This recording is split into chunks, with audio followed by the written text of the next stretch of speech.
Hello there, my name is Adam Reneau, your host. Today, we're going to be talking about the fall of physical media. Let's get right into it. This right here is physical media. Not too long ago, this was how we played our favorite games, watched our favorite movies, and listened to our favorite music. Tangible, personal, owned. But in just a few short decades, the world has changed. Today, we don't buy, we download. We don't own, we subscribe. Our collections have moved to the cloud, and our media only exists as data. How will this shape the way that we use our personal devices, the internet, and go about our day-to-day lives? Today, we aim to answer this question. From chunky cartridges to shiny discs, physical media built the gaming world the way we know it today. These formats weren't just about playing, they were experiences. The thrill of unboxing was unreal. The smell of a new manual, the sound of a disc spinning in the console. Each format told a story, not just what we played, but how we played it. Then came the digital age, the rise of high-speed internet, the decline of discs. Gaming went online, and so did our collections. And just like that, our game shelves became glorified dust collectors. Meanwhile, our hard drives started looking like hoarders in denial. No! I need all 237 gigabytes of Call of Duty install disk 5! As digital convenience took over, physical media slowly faded into the background. But what have we lost in the process? For some, these objects are more than just relics. They're memories, history, a connection to something real. This is a story of the last analog, a world of people moving on and people holding on to the past.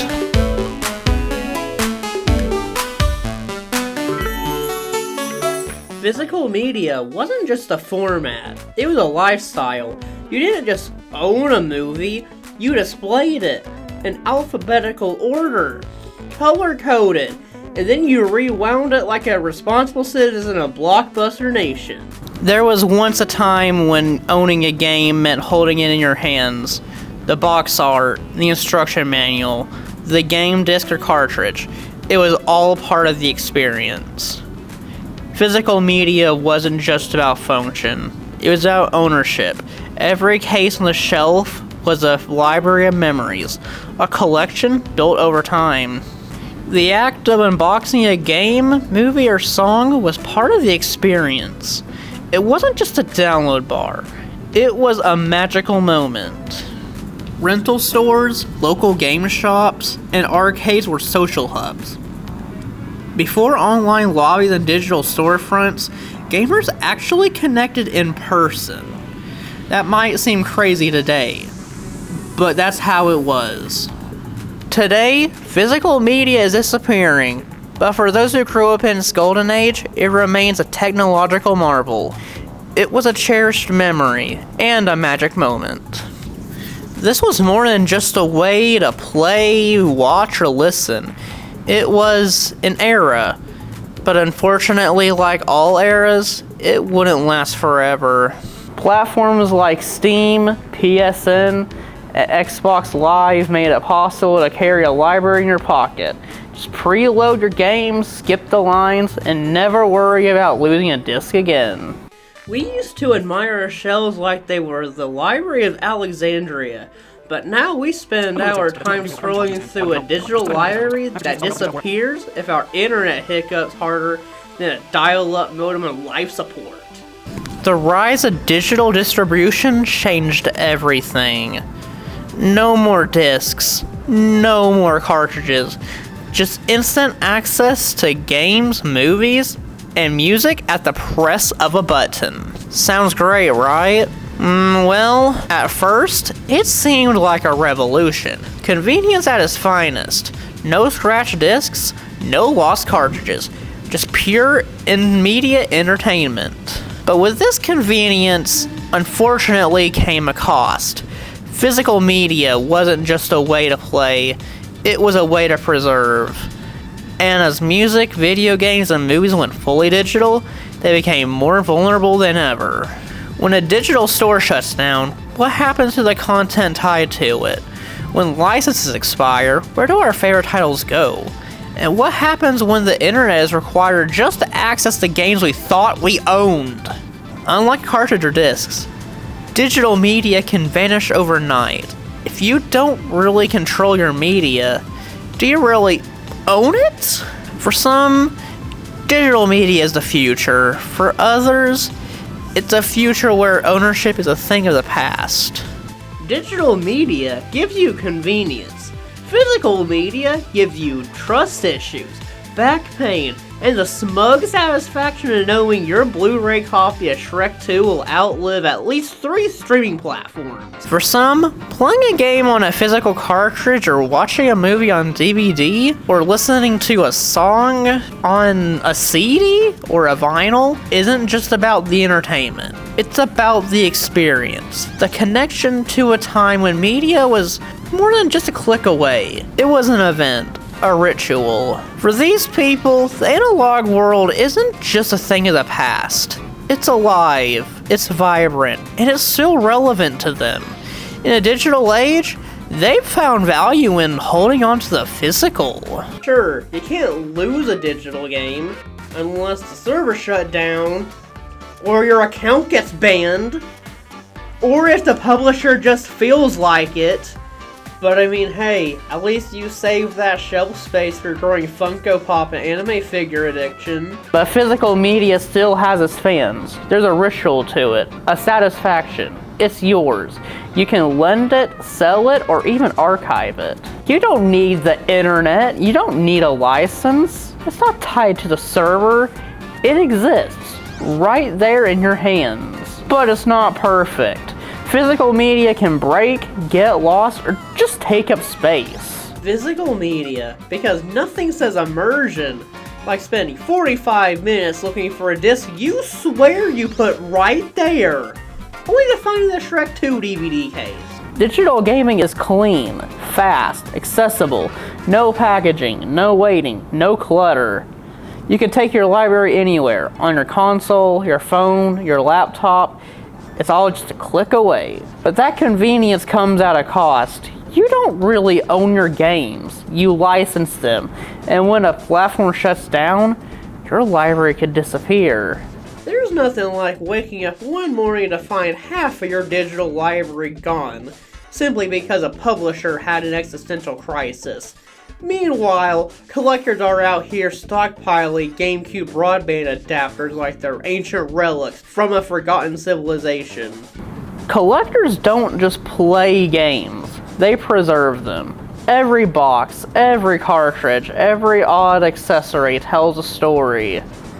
For them, physical media is a time capsule, a connection to gaming's past that no digital download can replace. Yeah, there is just something about holding a game in your hands. The weight of the case, the click of the disc tray, it just feels right.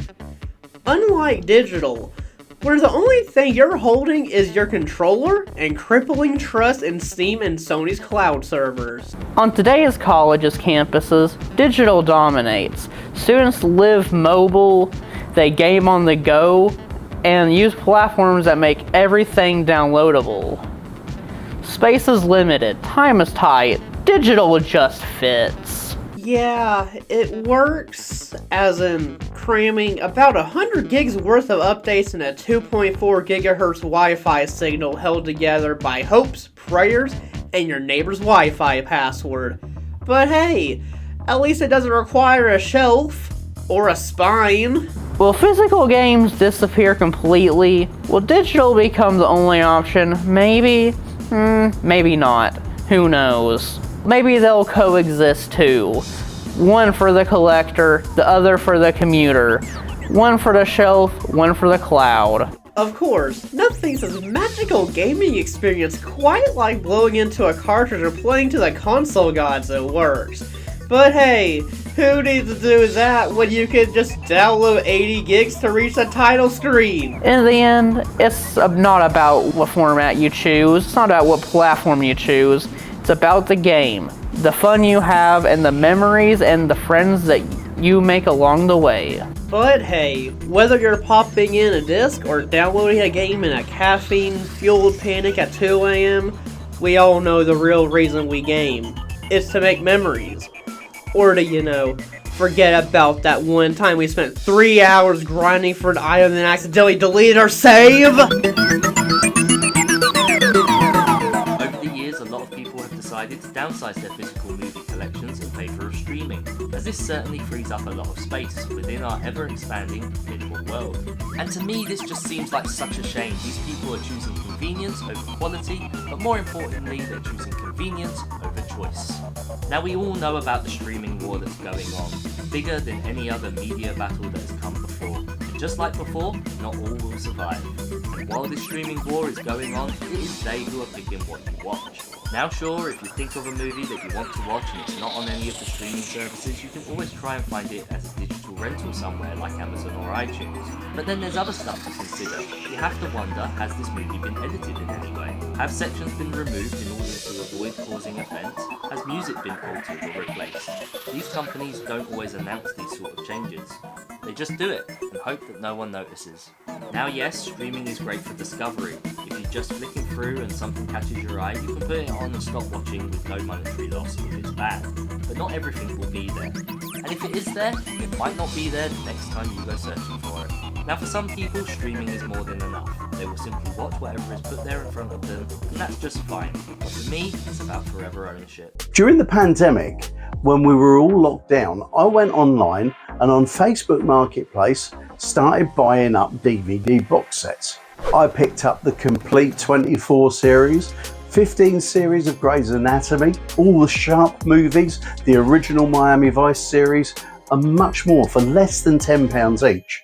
I bought box sets of series that I liked from Amazon and that I thought were good value. Things like The Complete Frasier, or Quantum Leap, or Cracker, series I'd loved watching.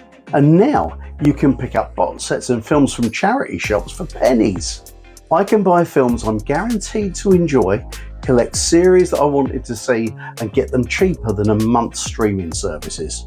I understand that there's so much to watch for your money on the streaming sites, but when most of that is of little interest, it's just wasted money. I really hate starting to watch a series on a streaming channel, only to find that they disappear when I'm 3/4 of the way through.